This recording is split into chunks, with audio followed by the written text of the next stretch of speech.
Let's listen in. $16 trillion in debt today. Joaquin Castro, the brother of Julian Castro, is going to give the keynote to speaking. It's his twin brother. He's going to be introducing his brother. Let's listen to Joaquin Castro.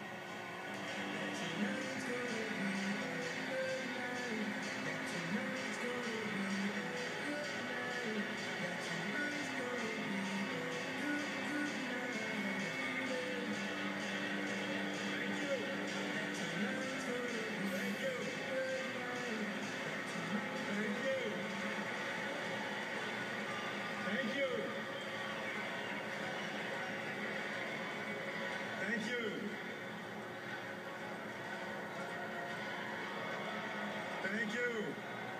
My fellow Democrats, my fellow Americans, my fellow Texans,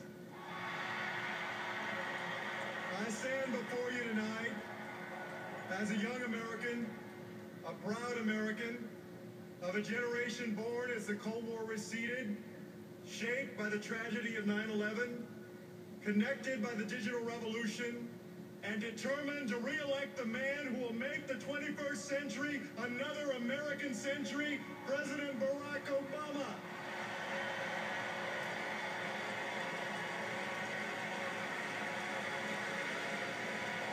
The unlikely journey that brought me here tonight began many miles from this podium. My brother Joaquin and I grew up with my mother, Rosie, and my grandmother, Victoria. My grandmother was an orphan.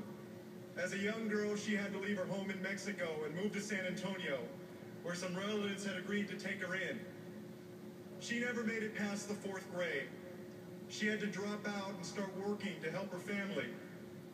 My grandmother spent her whole life working as a maid, a cook, and a babysitter, barely scraping by, but still working hard to give my mother, her only child, a chance in life so that my mother could give my brother and me an even better one. As my grandmother got older, she begged my mother to give her grandchildren. She prayed to God for just one grandbaby before she died. You can imagine her excitement when she found out her prayers would be answered, twice over.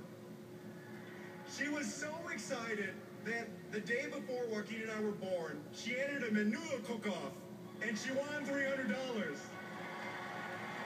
That's how she paid our hospital bill. By the time Joaquin and I came along, this incredible woman had taught herself to read and write in both Spanish and English. I can still see her in the room that Joaquin and I shared with her, reading her Agatha Christie novels late into the night. And I can still remember her every morning as Joaquin and I walked out the front door to school, making the sign of the cross behind us, saying, "Que Dios nos bendiga." May God bless you. My grandmother didn't live to see us begin our lives in public service, but she probably would have thought it extraordinary that just 2 generations after she arrived in San Antonio, one grandson would be the mayor and the other would be on his way, the good people of San Antonio willing, to the United